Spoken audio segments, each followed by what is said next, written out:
शौर्यवती की बात सुन बेमाता सोच में पड़ जाती है। आखिर ये हुआ तो हुआ क्या। फिर कुछ सोचकर वो बोली, देखो बेटी, तुम्हारे पति की आयु तो आज खत्म हो जाएगी, पर एक रास्ता है, तुम अपनी आयु में से आधी अपने पति को दे सकती हो। बेमाता की बात सुन कुम्हार की लड़की को अपार शांति मिली। वो बोली, मैं अपनी आधी आयु अपने पति को देने को तैयार हूँ माता, कृपया बताइए कि इसके लिए मुझे क्या करना होगा। बेमाता युक्ति बताते हुए बोली, जैसे ही सुबह का सूर्योदय हो तो तुम्हें सूर्यदेव को एक लोटा जल चढ़ाकर प्रार्थना करनी है कि हे सूर्यदेव, बेमाता के वचन अनुसार मेरी अपनी मर्जी से मेरी आधी आयु मेरे पति को लग जाए। जब तुम इतना कहोगी तो तेरी आधी आयु तेरे पति को लग जाएगी और तुम दोनों की आयु बिल्कुल बराबर हो जाएगी।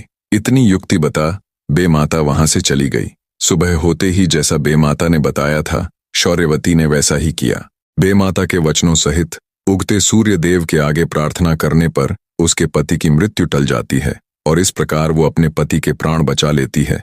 राजा सहित पूरे राज्य में खुशी का माहौल था।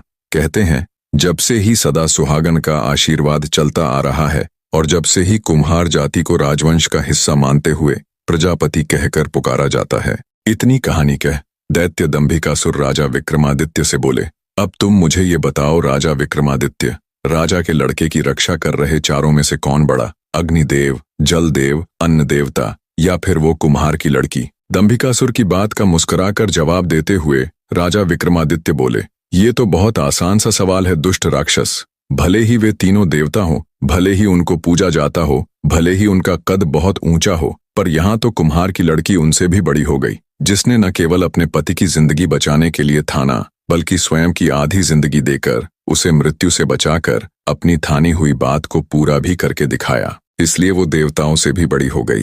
राजा विक्रमादित्य की बात सुन दैत्य दंभिकासुर बड़ा हताश सा होकर बोला, तुमने ठीक कहा विक्रमादित्य। हर सवाल का जवाब दैत्य दंभिकासुर को एक साधारण इंसान बना रहा था। दंभिकासुर को चुप देख राजा विक्रमादित्य बोले, पूछो दुष्ट राक्षस अपना अगला सवाल, अब तुम्हारे पास जीने के लिए ज्यादा वक्त नहीं है। राजा विक्रमादित्य की बात सुन दैत्य दंभिकासुर बोला, विक्रमादित्य, माना कि तुम बुद्धि में तेज हो, पर अब भी मेरे 2 सवाल बचे हैं, याद है ना, एक भी गलत जवाब और तुम्हारा खेल खत्म। मेरी अगली गुत्थी सुनो विक्रमादित्य।